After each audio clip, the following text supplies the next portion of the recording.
Israel ও যুক্তরাষ্ট্রের যৌথ বিমান ও ক্ষেপণাস্ত্র হামলায় আজ প্রকম্পিত হয়েছে ইরান।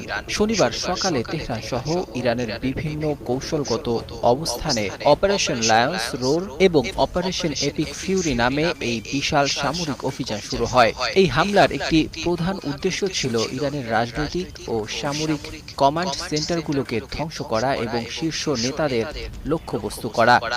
হামলার পরপরই ইরানের শীর্ষ নেতৃত্বের নিরাপত্তা নিয়ে বিশ্বজুড়ে উদ্বেগ ও জল্পনা তৈরি হয়। বিশেষ করে ইরানের সর্বোচ্চ ধর্মীয় নেতা আয়াতুল্লাহ আলী খামেনির দফতরের কাছে এবং প্রেসিডেন্ট প্রাসাদের নিকটবর্তী এলাকায় ক্ষেপণাস্ত্র আঘাত হানায় পরিস্থিতি জটিল হয়ে ওঠে।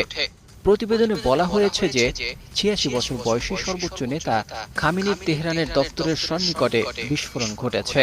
তবে খামেনি হামলার আগেই তেহরান থেকে একটি নিরাপদ এবং গোপন স্থানে আগুনের আকাশে একের পর এক বিস্ফোরণ, মধ্যপ্রাচ্যে আবারও যুদ্ধের গন্ধ।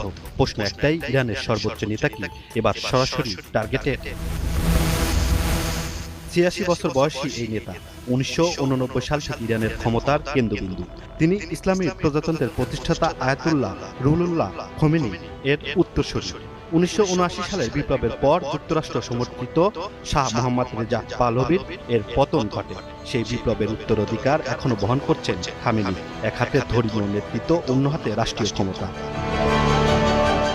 ইরানের সংবিধান অনুযায়ী সর্বোচ্চ নেতাই চূড়ান্ত সিদ্ধান্তদাতা। সেনাবাহিনী, বিচার বিভাগ, কৌশলগত নীতি সবকিছুর নিয়ন্ত্রণ তার হাতে। তার শক্তির বড় স্তম্ভ হল ইরানের ইসলামী বিপ্লবী গার্ড কর্পস, যারা শুধু সামরিক নয়, রাজনৈতিক ও অর্থনৈতিক প্রভাবেও শক্তিশালী। জোনার পারদ যখন তুঙ্গে, ঠিক সেই সময় নতুন করে ছড়িয়ে পড়েছে এক বিস্ফোরক দাবি। ইরানের সর্বোচ্চ নেতা আয়াতুল্লাহ আলী খামেনি নিহত হয়েছেন। ইসরায়েলের একটি টেলিভিশন চ্যানেলের বরাতে এমন খবর প্রকাশিত হলেও এখনো পর্যন্ত এ বিষয়ে কোনো পক্ষ থেকেই আনুষ্ঠানিক নিশ্চিতকরণ আসেনি। ফলে ঘটনাটি ঘিরে তৈরি হয়েছে গভীর অনিশ্চয়তা ও জল্পনা। ইসরায়েলের টেলিভিশন চ্যানেল 12 অজ্ঞাতনামা ইসরায়েলি সূত্রের বরাতে জানিয়েছে, শনিবার ভোরে চালানো এক হামলায় খামেনি সম্ভবত নিহত হয়েছেন।